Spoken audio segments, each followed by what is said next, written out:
Welcome, listeners, but take heed. We will say whatever we need to share our knowledge, thoughts, and joy, and even things that do annoy. So join us now, but be aware, we have a tendency to swear. We'll dial it back a little bit. But frankly, we don't give a shit. Welcome to Just Keep Rowling, a Harry Potter book movie compare and contrast podcast. I'm Ellen, and my co-host, who is looking exceptionally Slytherin today, is Katie. You know, you wear one green shirt. I mean, I'm not complaining, but damn! Let's just keep rolling into the rolling rehash. Last week, we covered the second half of Chapter 7, the Ministry of Magic, and the somewhat corresponding film scenes. We continued our magical ministry tour, and our hero is still somehow confused by how magic works.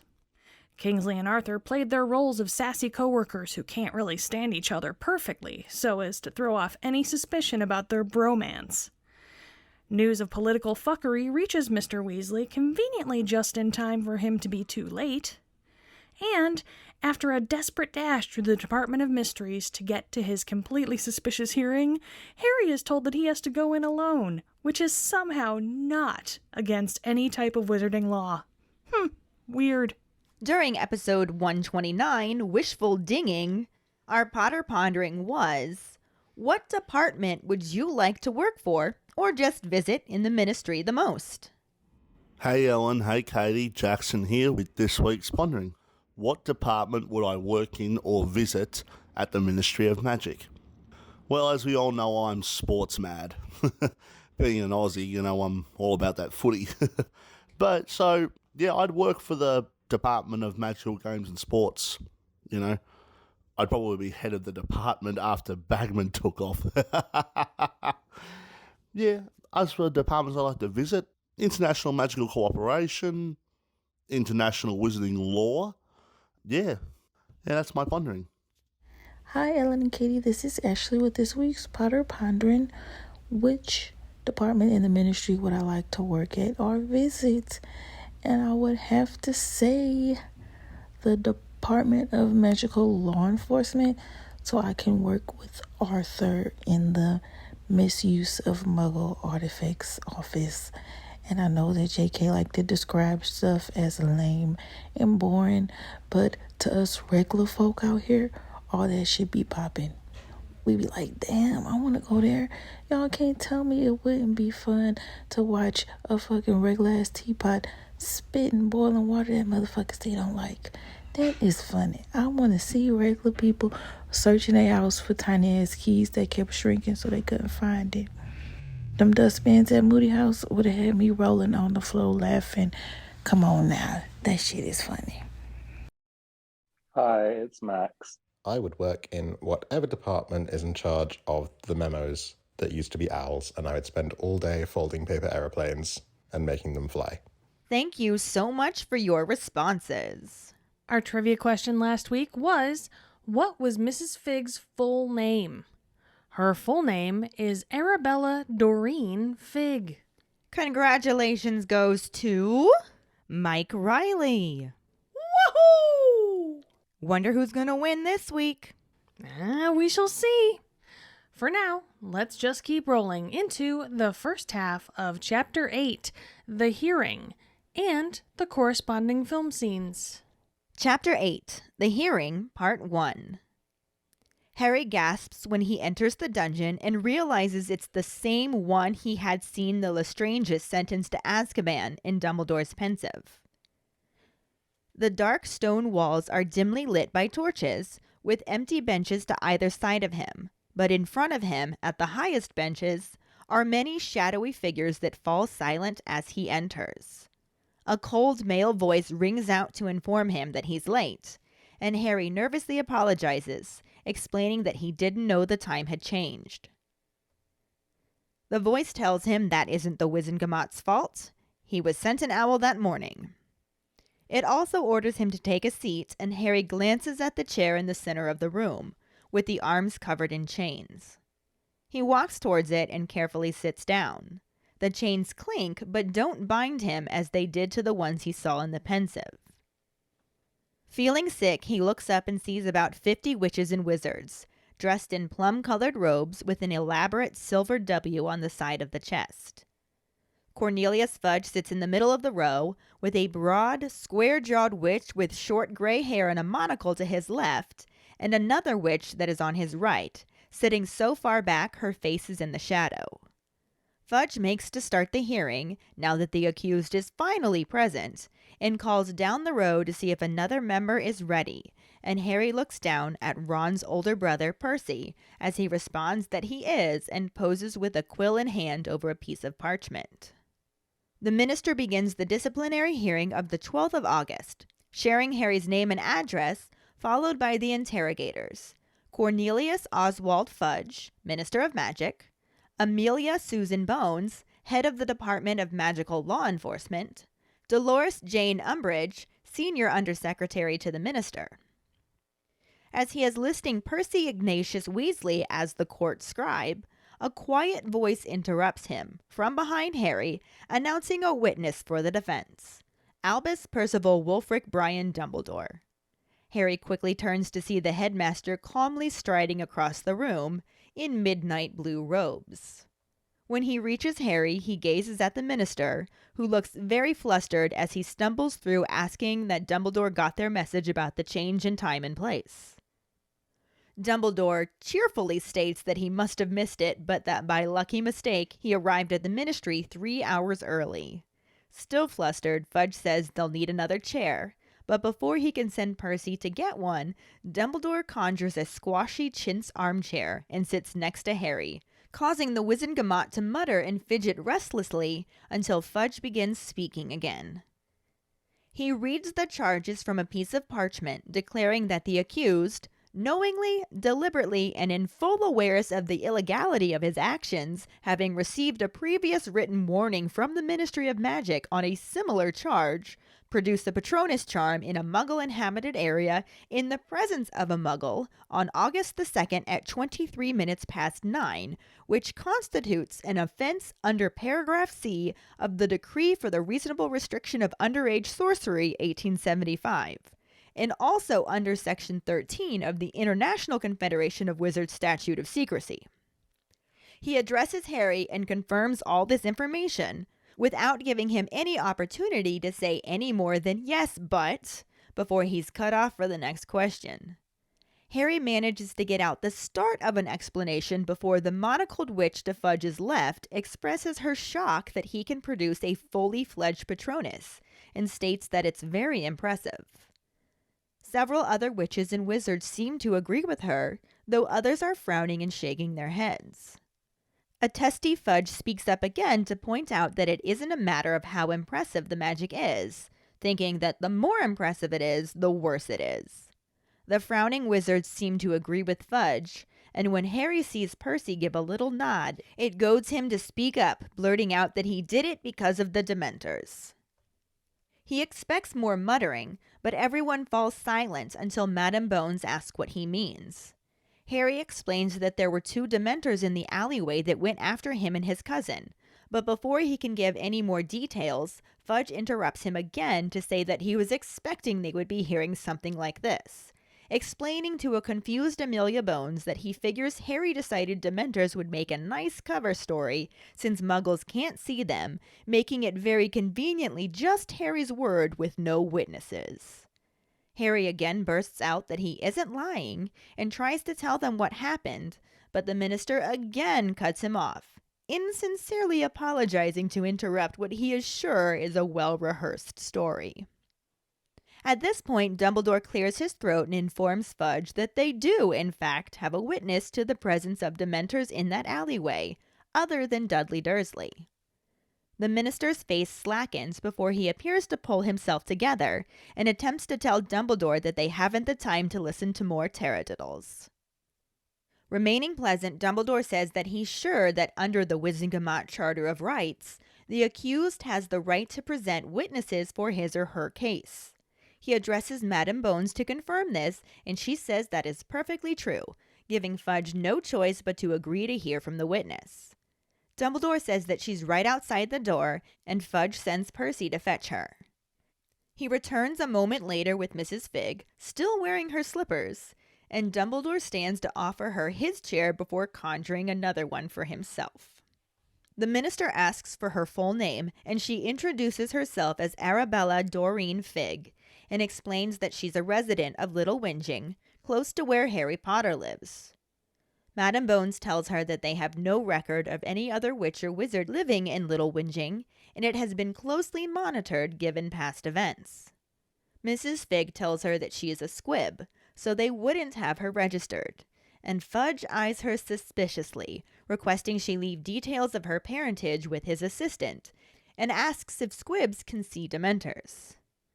Mrs. Figg indignantly insists that they can, and Fudge coolly asks for her story.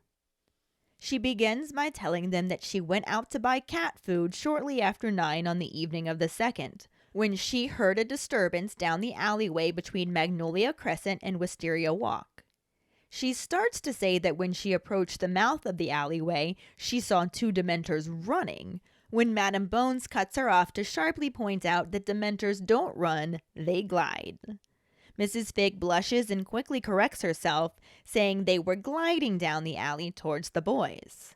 The monocled witch asks her to describe them, and Mrs. Figg begins to say that one was very large and the other rather skinny. Madam Bones again interrupts her to say she meant for her to describe the Dementors. Again embarrassed, Mrs. Figg says they were big and wearing cloaks, and Harry feels a sinking in his stomach, worrying that it sounded like she'd never seen anything other than a picture of Dementors. Some of the members of the Wizengamot begin whispering and smirking when Madam Bones asks if Mrs. Figg has anything else to add besides big and wearing cloaks. And Mrs. Figg begins to describe how she could feel them, saying everything went cold on a very warm summer night, and she felt as though all happiness had gone from the world and remembered dreadful things. She trails off as her voice shakes, and Madam Bones's eyes widen as she asks what the Dementors did. With more confidence, Mrs. Figg tells her about how they went after the boys, one of whom had fallen on the ground as the other backed away and tried to repel the Dementor. She explains that one was Harry, and he tried twice and only produced silver vapor until the 3rd time when he made the Patronus and chased the Dementors away, lamely ending her story by stating that was what happened. Fudge aggressively asks her if that's what she saw, and she again says, that was what happened. The movie scene starts out focusing on Harry looking startled as a gavel sounds out and Fudge's voice declares the start of the disciplinary hearing. The camera cuts to the minister sitting atop his raised bench, surrounded by the entire Wizengamot as he continues listing information about Harry and those presiding over the hearing. The camera shifts back to Harry, who looks around, extremely uncomfortable, while Fudge's voice continues listing those involved. He is cut off by the loud announcement of the arrival of a witness for the defense, Albus, Percival, Wolfrick, Brian, Dumbledore. As the headmaster himself strides into the chamber behind Harry and towards the bench. Harry smiles as Fudge stammers to Dumbledore about getting the message that they changed the time and the place of the hearing. Dumbledore says that he must have missed it, but arrived at the ministry 3 hours early by a happy mistake. Fudge initially stares at him in suspicious silence, but when the old wizard requests to know the charges, the minister declares Harry to be accused of knowingly and in full awareness of the illegality of his actions, producing a Patronus charm in the presence of a Muggle.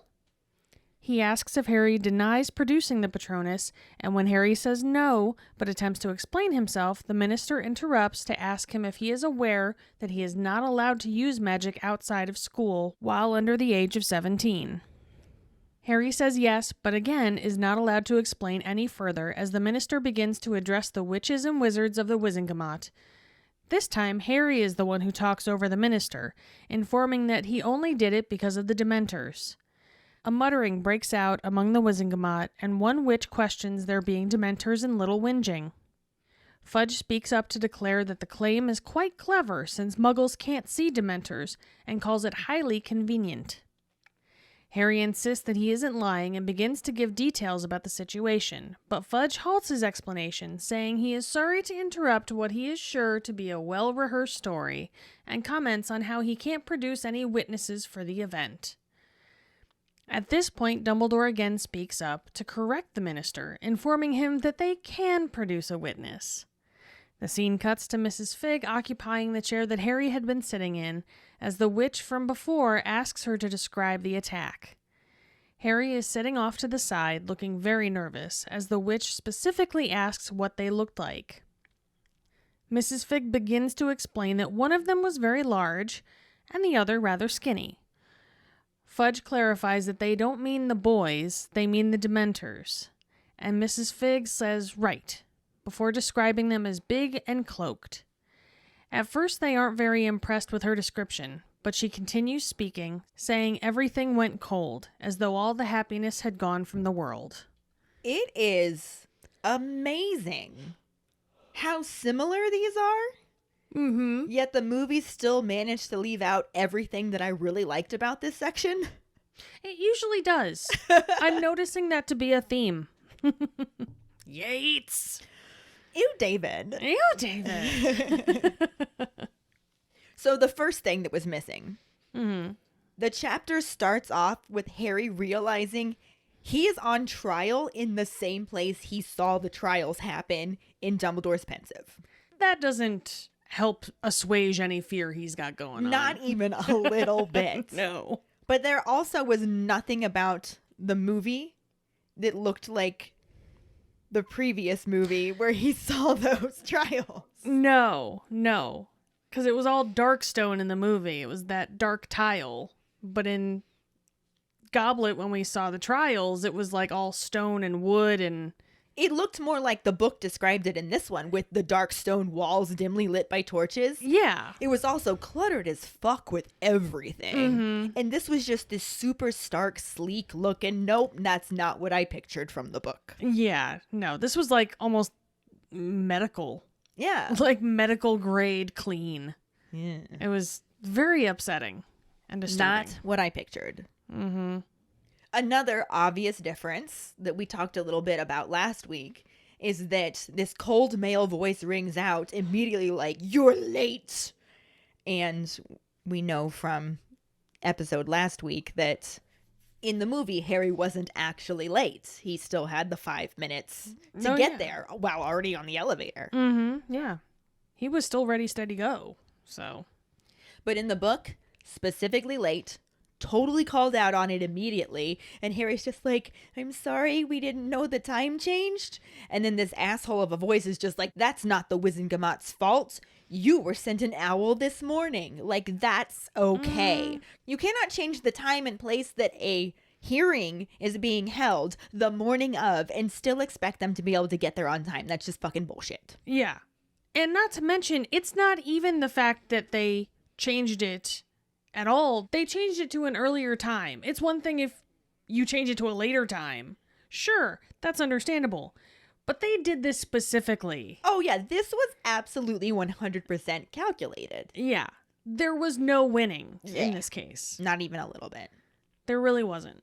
The voice then orders him to take a seat, and the only chair that Harry has the option to sit in is the same one that he saw all of the prisoners be led to by the Dementors in the Pensive, that has the chains that would then bind them the moment they sat in them. So I can imagine Harry is just absolutely thrilled to walk over and sit in this chair. Yeah, again, he's not feeling real good about his chances right now. No. Not only is he starting it off getting yelled at. This is all intimidating as fuck. Yeah. And it's messed up because he's by himself. The fact that they wouldn't even let an adult be with him. That's not okay. It's fully shitty. Ugh. But being Gryffindor, he's brave enough to walk to the chair and take a seat. Mm-hmm. The chains like clink menacingly, but they don't bind him, which probably makes him feel a little bit better. Yeah. I don't know if that's enough to help because he still feels sick, Right. but he may have actually puked if that happened. So Probably. And then, he couldn't move anywhere because he's tied Just to all the thing, down so his it would front. have just been right, yeah. His freshly laundered clothes. Right? You would have had to hope for some projectile to get it on Fudge. I mean, it may have been bad enough for that. Yeah. Pea soup. Mm-hmm. But he looks up, and there's about 50 witches and wizards all sitting on these benches above him in a row after row, wearing plum-colored robes. And there's an elaborate silver W, which I imagine stands for Wizengamot, since they are the Wizengamot, What? on the left side, so it's over their heart. Sometimes you're so logical, it just makes me cry. Yeah. However, did you work that out? I know, right? I'm so smart. Why am I not in Ravenclaw? Corny Fudge is in the very middle, like the judge's seat, I would imagine. Yeah.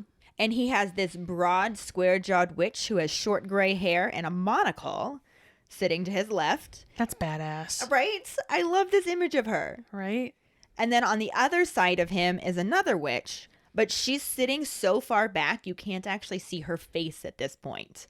But they make sure to mention that because this bitch gets to make an entrance, so to speak. Yeah. That's one way to put it, for sure.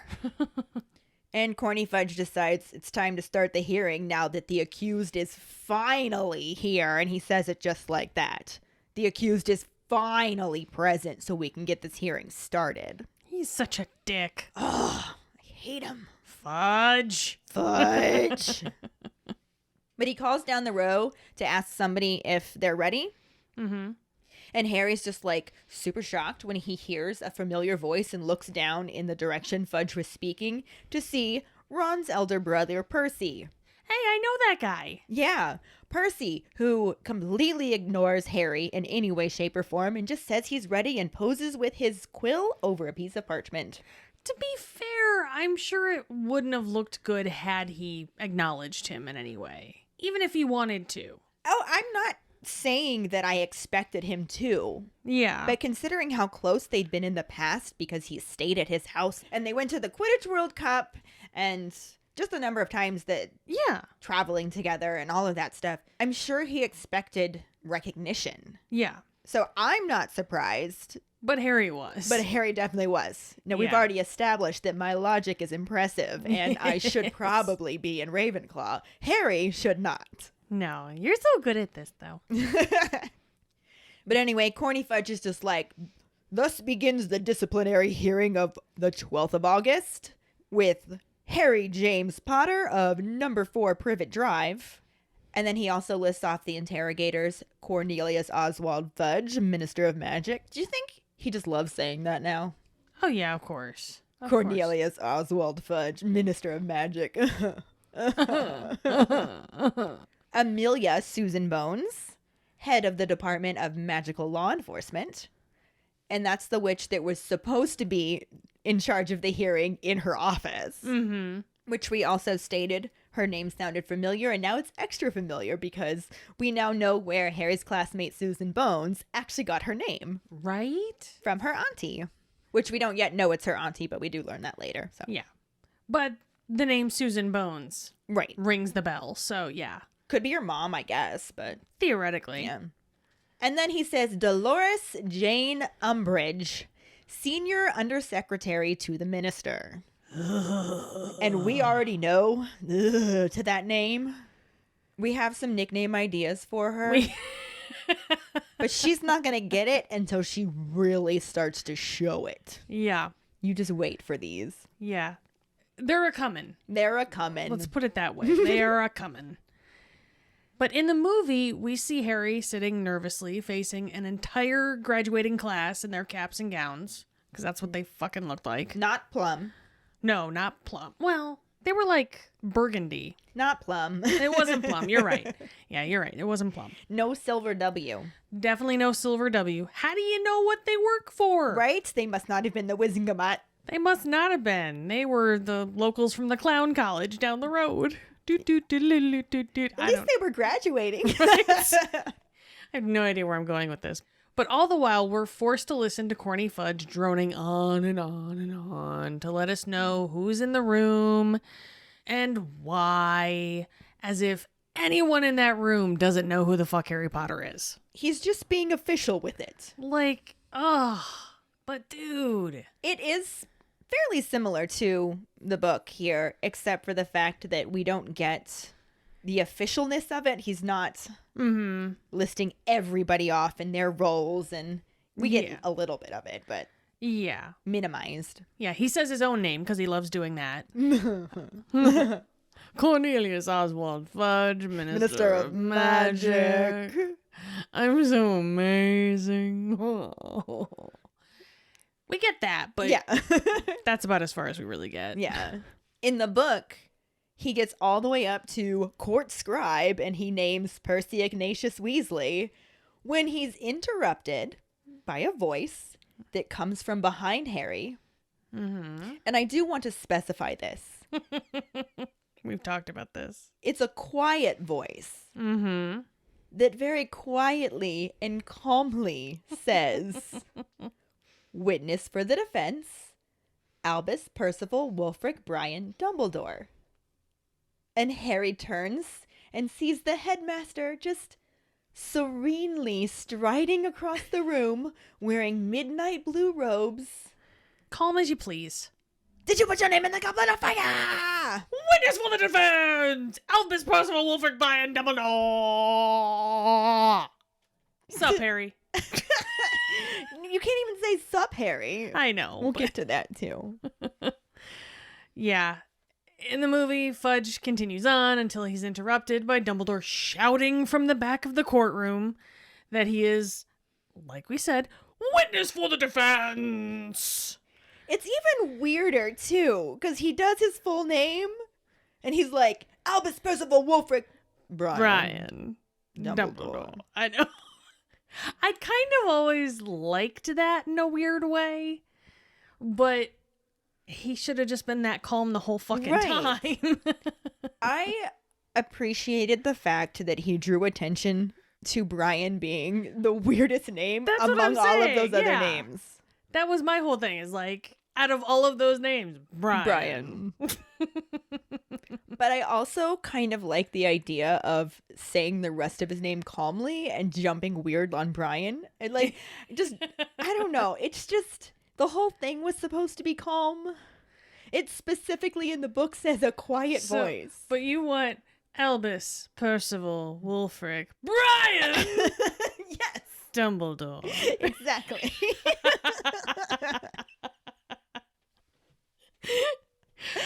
That was so perfect. I'm glad you enjoyed it. But yes, like we just said, he goes through the whole spiel of his full name, Brian. Dumbledore. And he walks right past Harry as he finishes. And Harry is like, okay, cool. And he's like, I can let my sphincter relax for a second. And he just smiles a bit at the sight of his old hippie headmaster. And he's like, everything's going to be okay. Things are all right now. Things are all right. Everything's coming up Harry now. One can only hope. Right? So aside from the aggression that Dumbledore kind of shows in the movie that I don't think should have been there, the entrance was at least similar.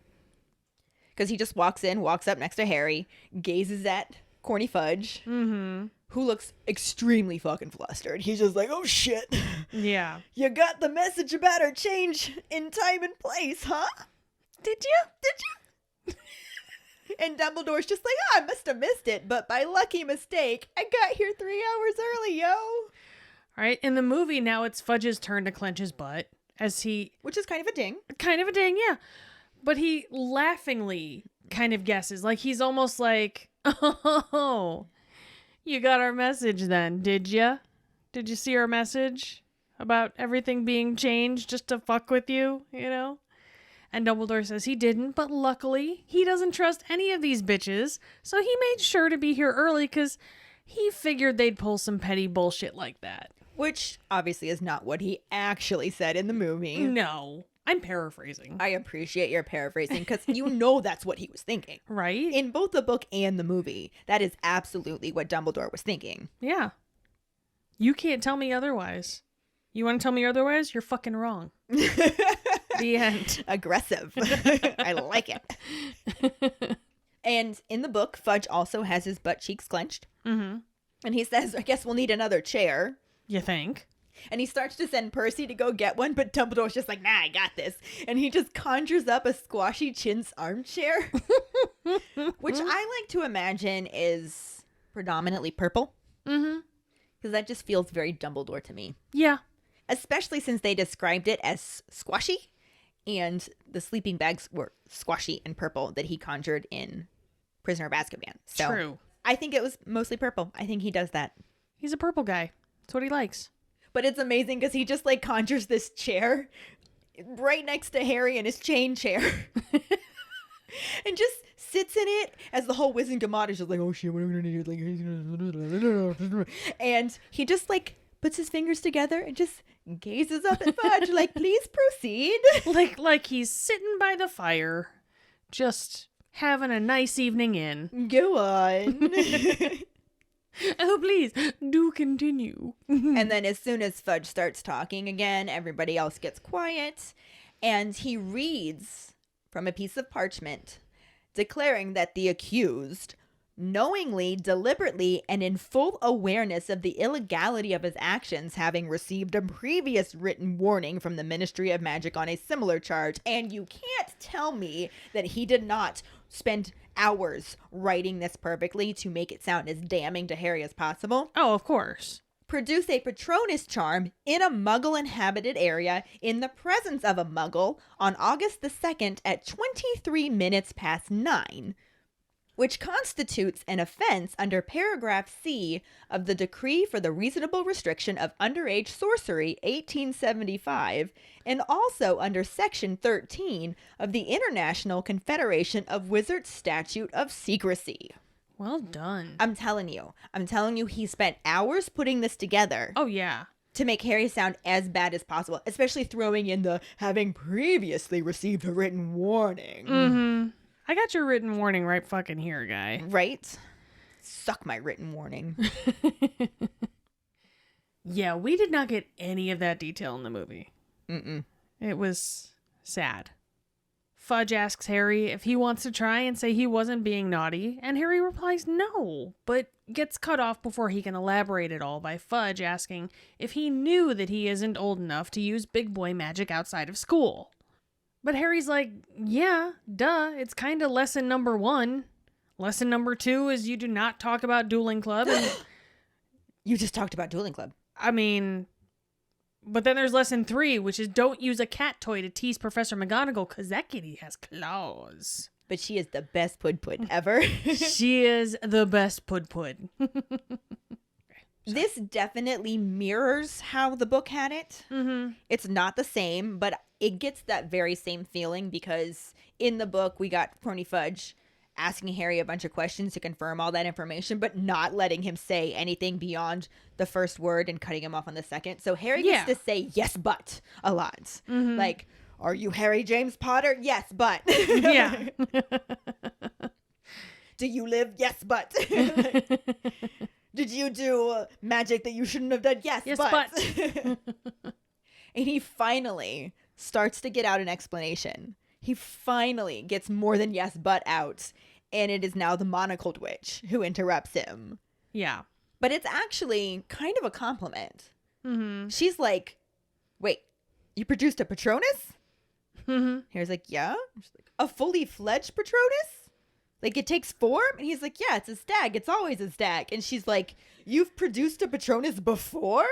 Motherfucker, I'm Harry Potter. He's just like, yeah, Lupin taught me in my 3rd year because the Dementors at school. And she's just like, impressive. That's very impressive. Mm-hmm. And there are other witches and wizards in the Wizengamot all like, yo, that is really, you're in the 5th year and you fully fledged.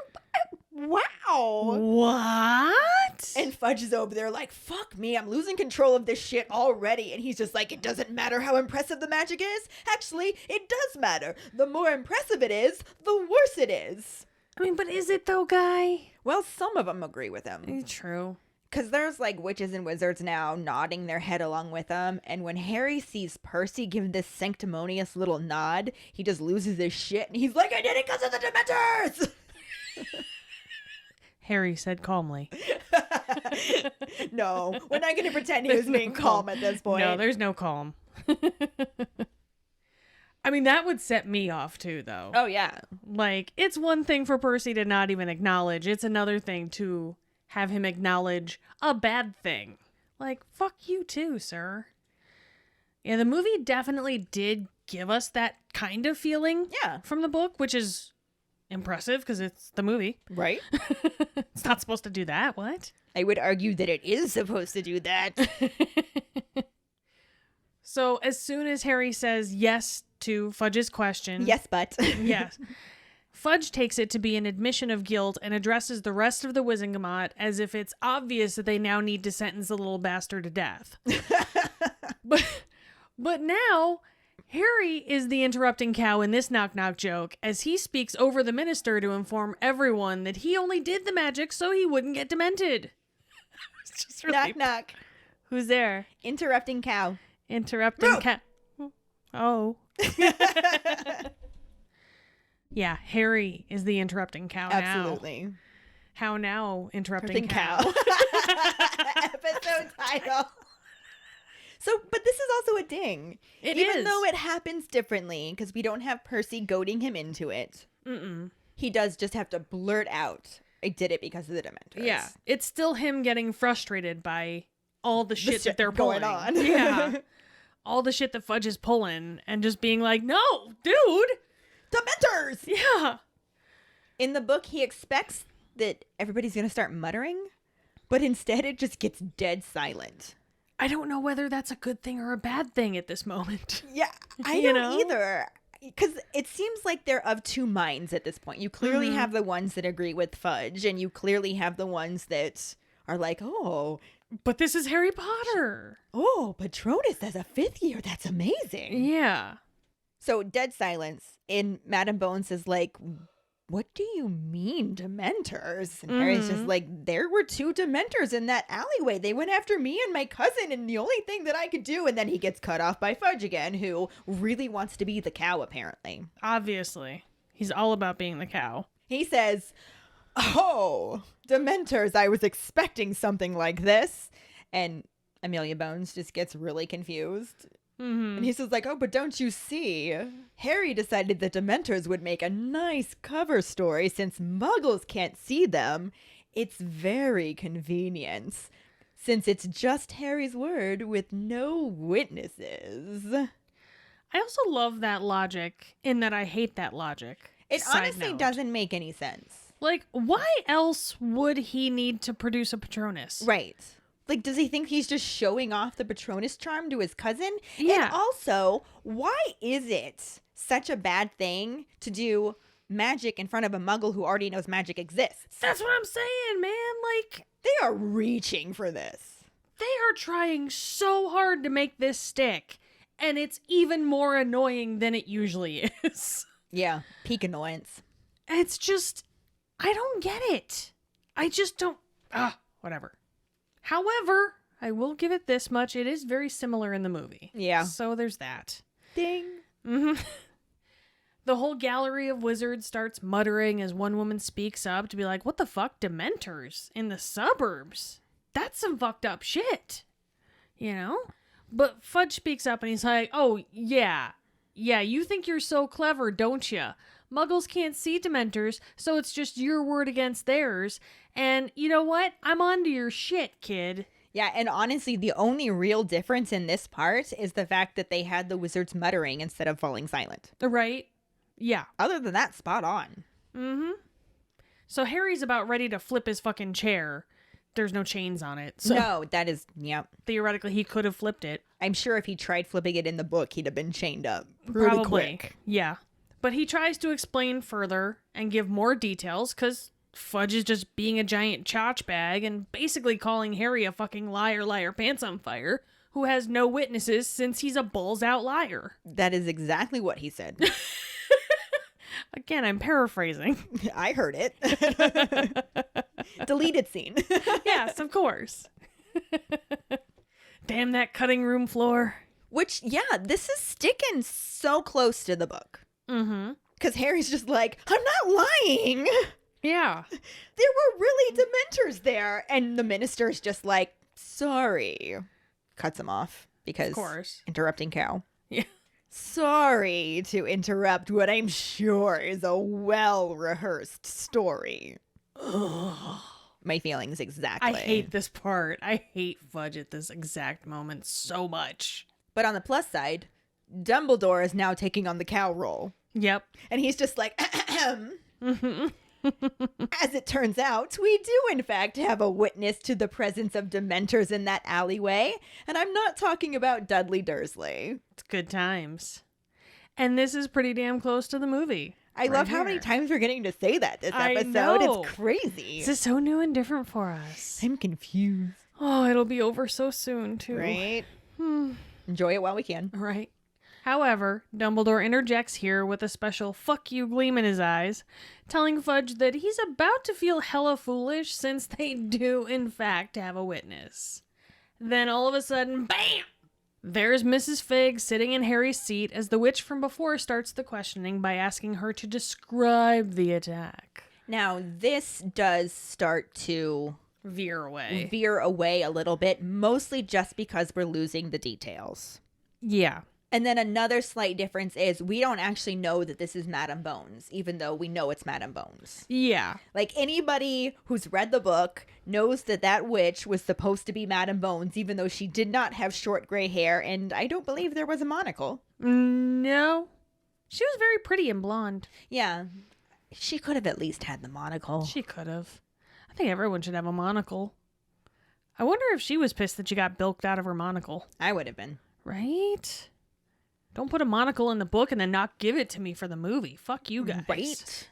But anyway, some of the more details that we get here, because it does not jump right into Mrs. Fig arriving, we actually have Corny Fudge trying to avoid having to listen to a witness first. Well, that sounds about right. His face slackens, and he's just like, I don't have time to listen to more taradiddles, which I love that word. I took that straight from the book, and I just have to keep using it. That's an excellent word. Taradiddles? Taradiddle. Like, I don't even know that I've ever heard that word other than in this book, but without any doubt, the context clearly tells me that he's talking about nonsense.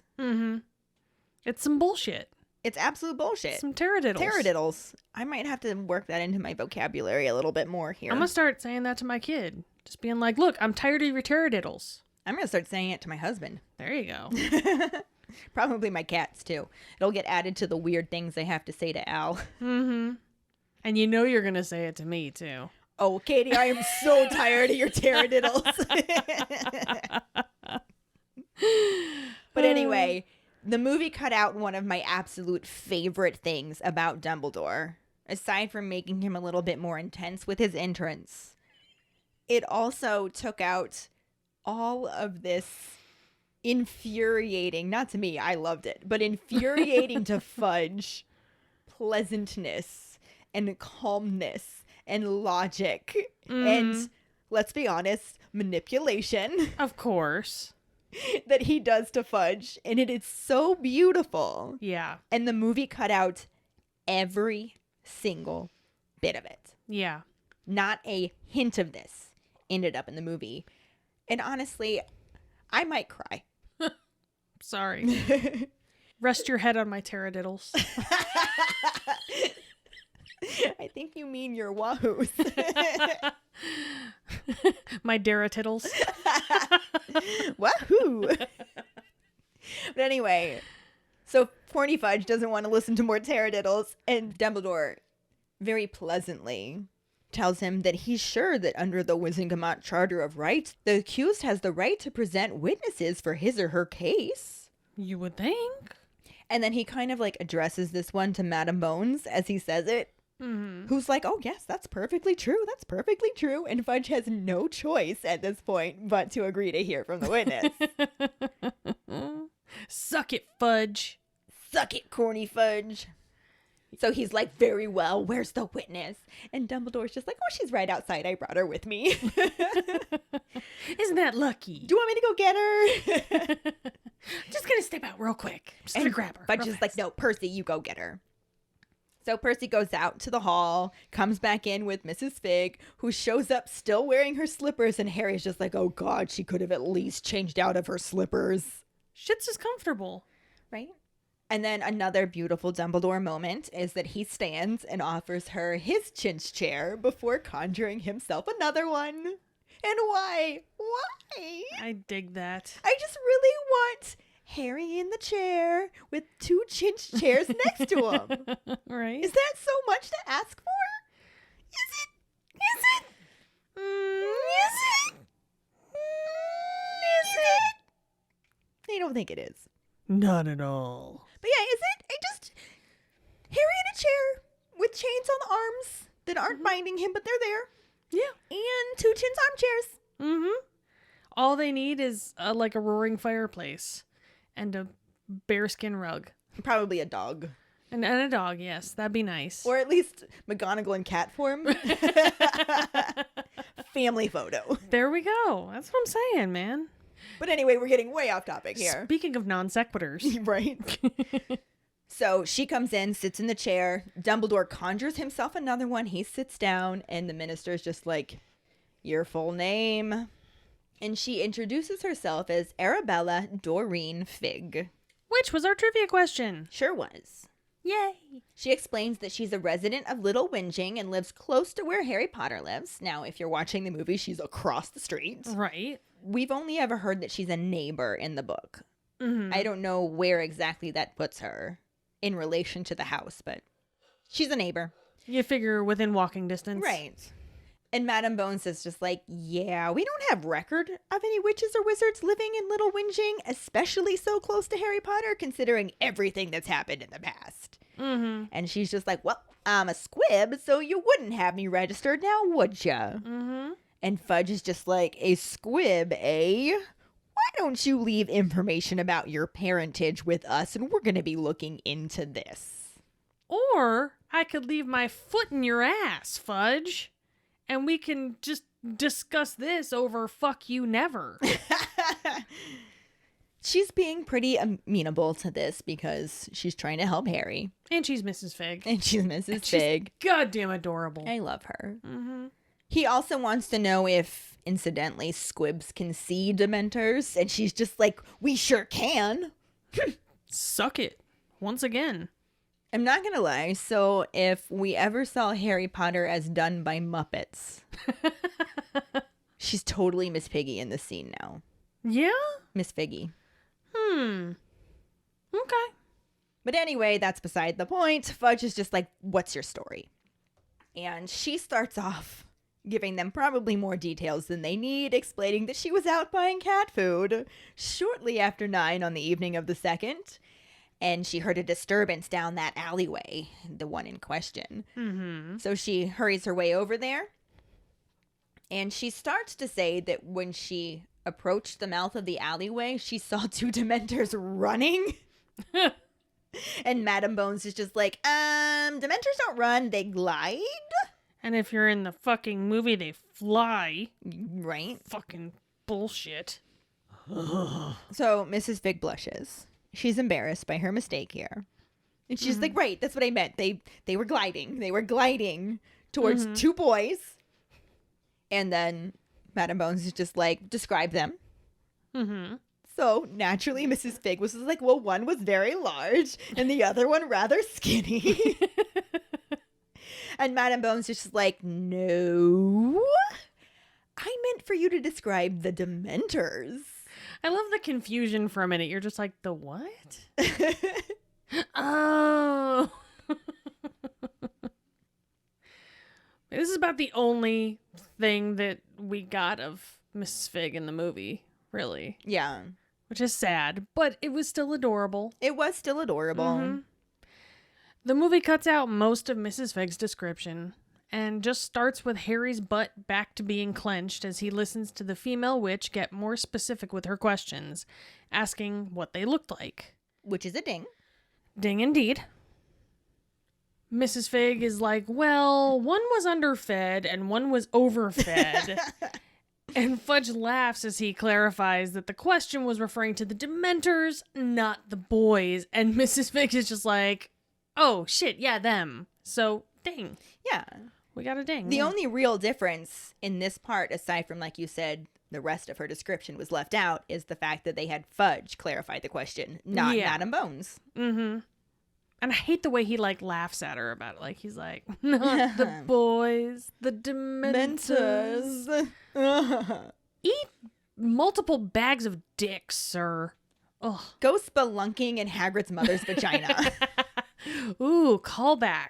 Right? I missed that one. But in the book, this correction embarrasses her again. Mm-hmm. And so she's just like, oh, well, they were big and wearing cloaks. And Harry's just like, fuck me. She's never seen anything but a picture of Dementors.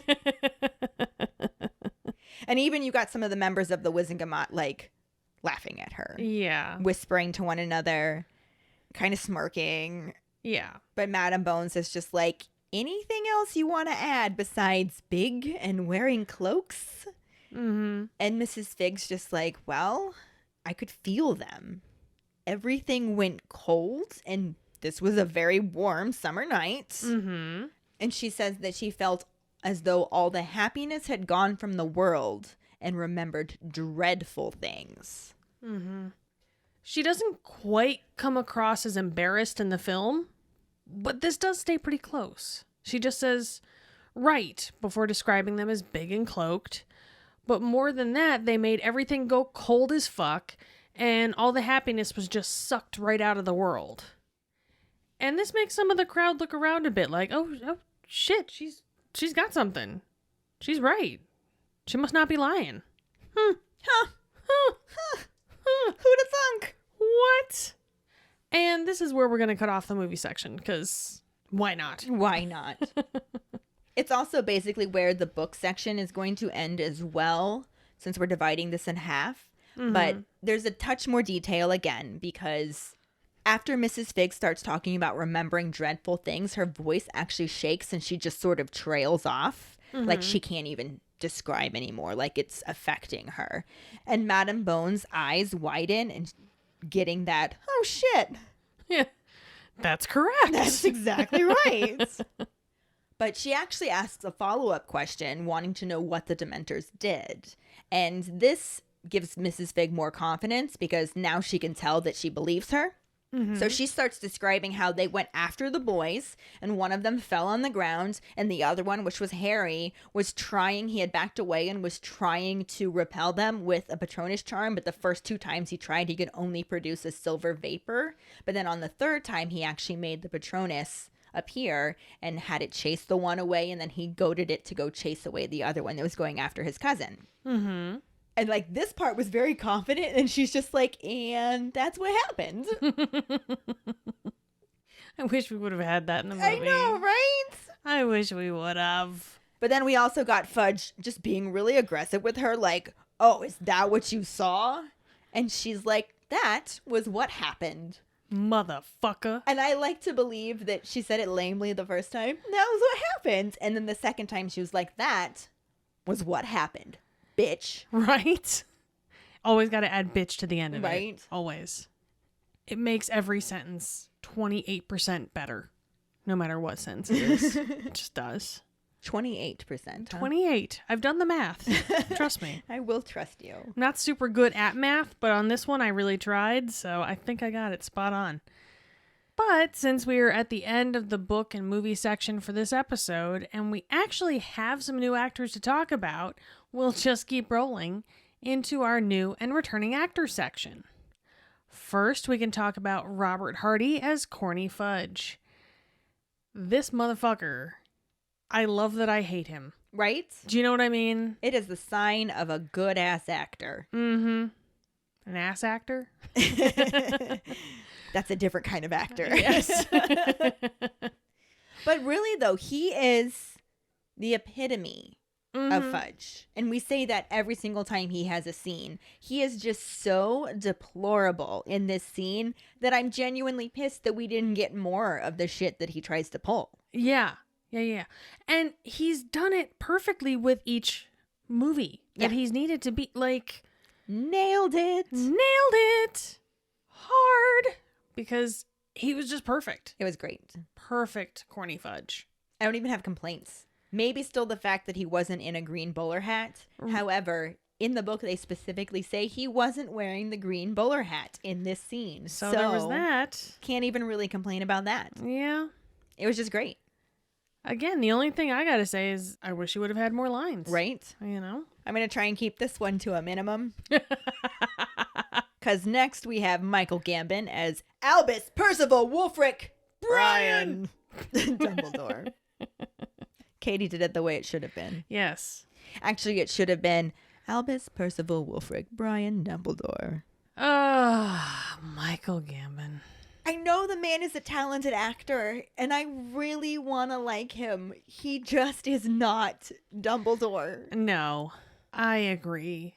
I have to question any actor that goes into a movie that's based off a book and doesn't read the book. Right. I don't agree with that. I mean, who am I to tell you how to do your job? But Maybe a little bit of research. I mean, come on, dude. The one thing I am going to give him is, as far as we know, he did not get any of that super calm, pleasant, manipulative dialogue that he had, which shows up more in the second half of this. So we'll talk about it a lot more next week. Yeah. But it didn't happen in the movie. No. That was a book thing. And I think maybe if Dumbledore had been written better in the scripts, he could have gotten a better grasp on the character. However, he would have had a better grasp on the character if he had just read the goddamn book. I don't think there's anything else to say to that. I'm pretty sure that's it. Yeah. Yeah. Just plain and simple. Sums it up for me, I'll tell you what. So next we had Sean Thomas as Amelia Bones. Even though we didn't technically know she was Amelia Bones, we knew she was Amelia Bones. And she's credited as Amelia Bones. So And yeah, she's credited as Amelia Bones.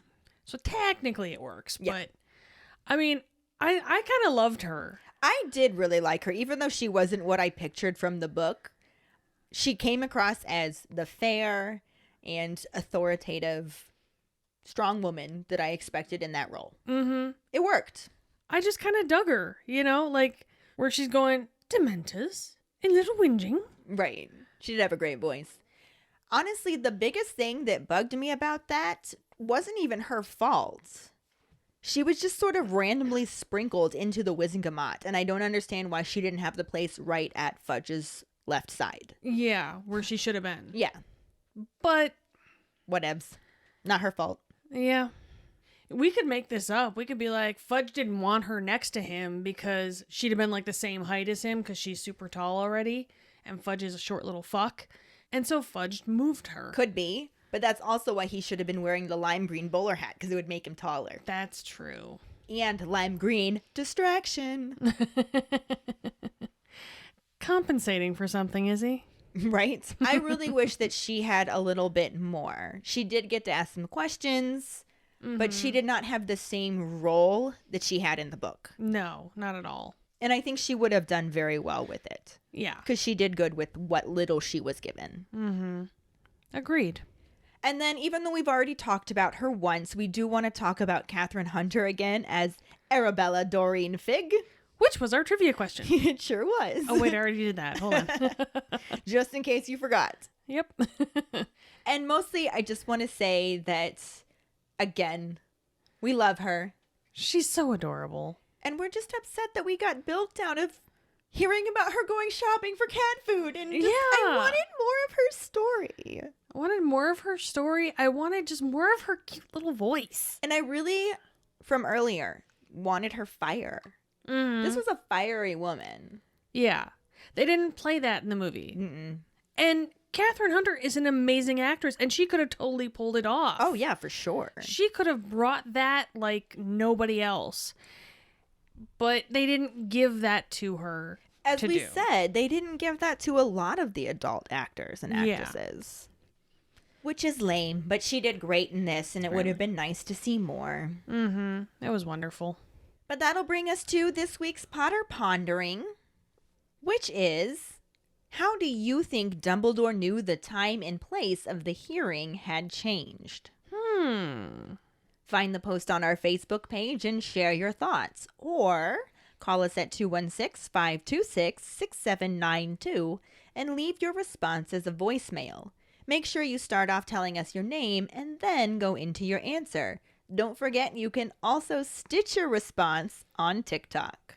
We really look forward to reading, hearing, and seeing them. This will bring us to our Sorting Hat story, which is from Jackson Miller. Woohoo! Oh, wait, this isn't the trivia part. Never mind. He writes, "Hi, I'm Jackson Miller from Australia. I am a proud Hufflepuff. My wand is 16 inches made from red gum wood, an Australian tree, with a dragon heartstring core from a dragon called the Antipodian Opali. Very flexible and great for charms. My Patronus is a wedge-tailed eagle. I first started hearing of Harry Potter in primary school. The Harry Potter mania had been going for a few years, but the Philosopher's Stone movie was coming out, and everyone was getting right into it.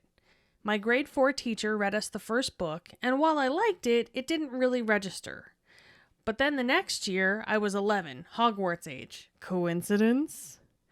I got given an old copy of Philosopher's Stone by a friend and was instantly hooked. Reading it myself was a different experience.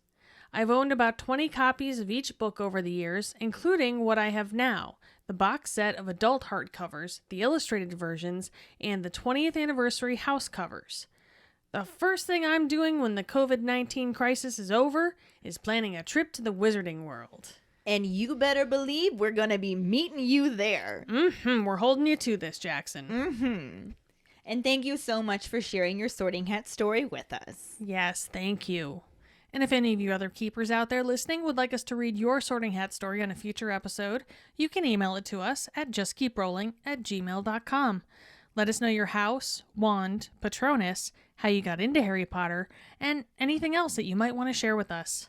Or you can message it to us over social media, or just, post it on our Sorting Hat Saturday post on Facebook. Yep. This week's trivia question is, which clause of the decree states that magic may be used before muggles in exceptional circumstances? The first one who responds with a correct answer in the code word #LifeThreatening will get a sticker. Another way to get a sticker is to rate and review us through iTunes or Facebook. Make sure to email us at justkeeprolling@gmail.com to let us know you did, and we'll get back to you to figure out which sticker you want and where to send it. Don't forget to find us and follow us on Facebook at JKR Podcast and Twitter and Instagram at Just Keep Rolling. Following us on Podbean at justkeeprolling.podbean.com will get you the episode as early as possible and give you a leg up in answering the trivia question. Make sure to check out our website at justkeeprolling.com, and don't forget to subscribe to our YouTube channel.